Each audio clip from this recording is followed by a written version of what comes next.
this is Donna from narcolepsydiaries.com with an update.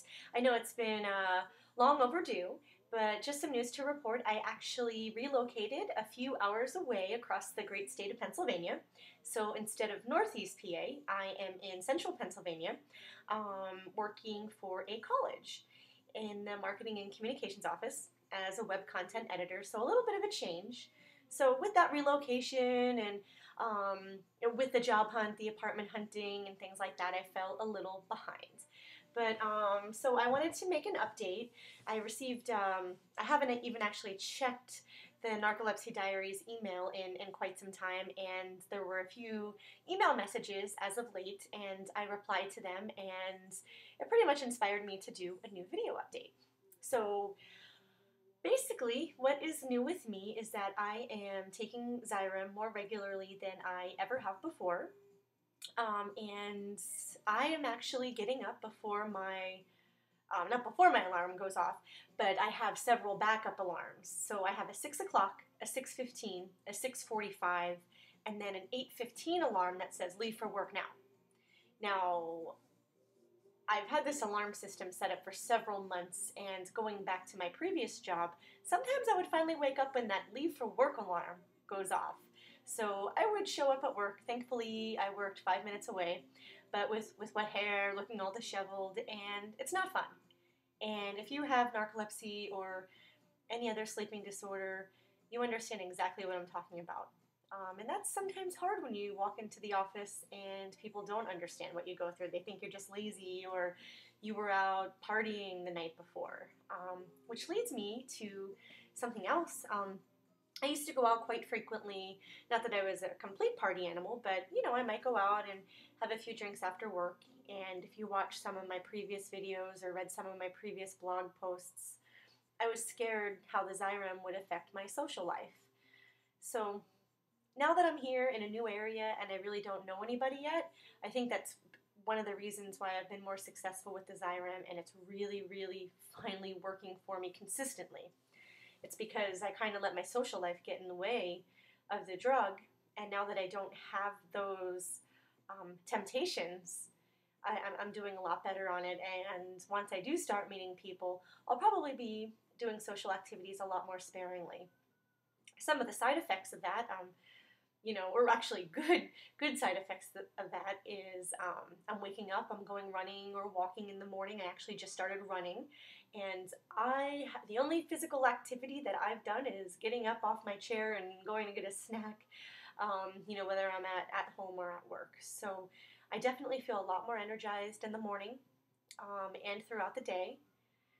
One of the gentlemen who emailed me asked if my memory has improved since I started taking xyrem, and I never really thought about that until he sent me the email.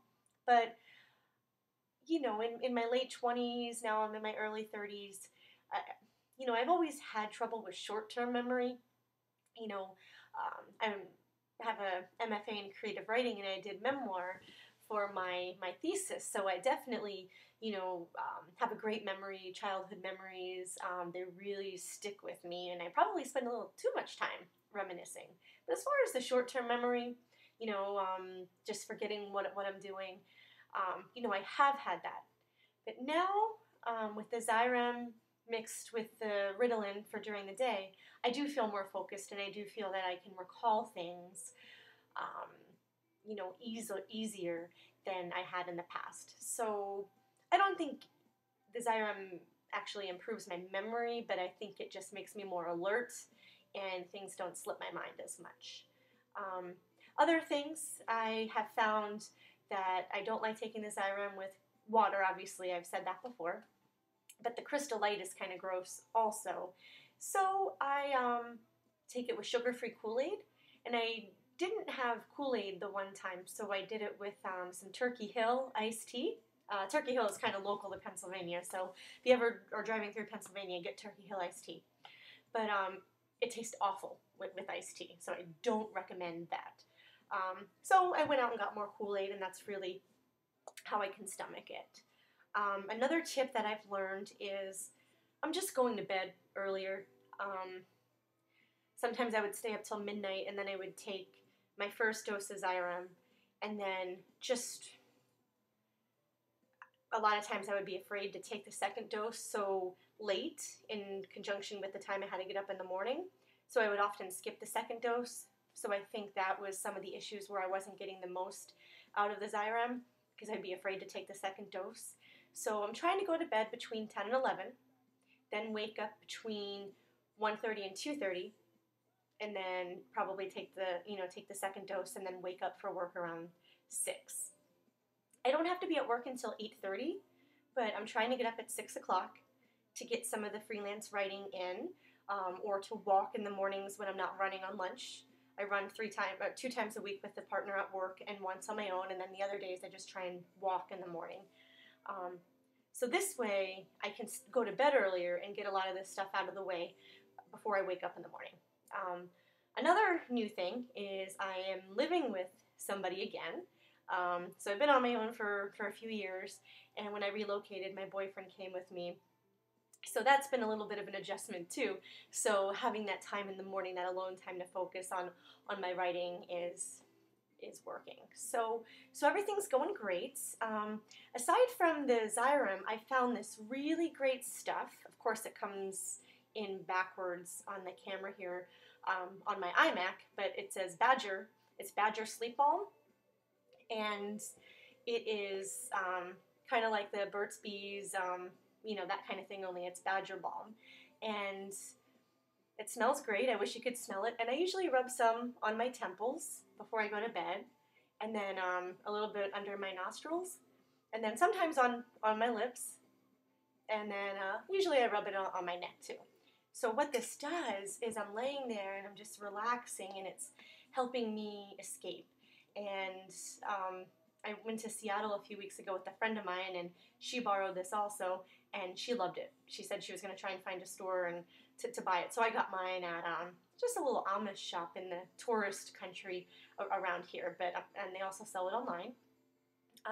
For those of you who don't know, I also run an online store called thedreamdrawer.com. There's a "the" in it, and I'm going to be reselling this soon, so I just have to get the application to them. But this is great stuff. This was $5 for this little tin. And that's really it. I'm just trying to go to bed earlier, wake up earlier in the morning. I'm taking my xyrem more regularly. I am not having as many alcoholic drinks throughout the week because I really want to focus on getting my health in order. So now that I have all this sleeping disorder stuff figured out, I found out I'm at risk for heart disease also. So good thing I started running a few weeks ago, so it was kind of uncanny how it all worked out. I had a preventative health screening at work. So I get the official results in 2 weeks, but the woman who administered my test pretty much said that I'm in trouble in one of the areas with some hardening of the arteries. So that is life. You figure out one of your medical mysteries and another one greets you. So that's it. Hope you visit my blog and my store. And if you have any questions, please email me, and I would be happy to answer them on a video blog as well. Take care. Good night.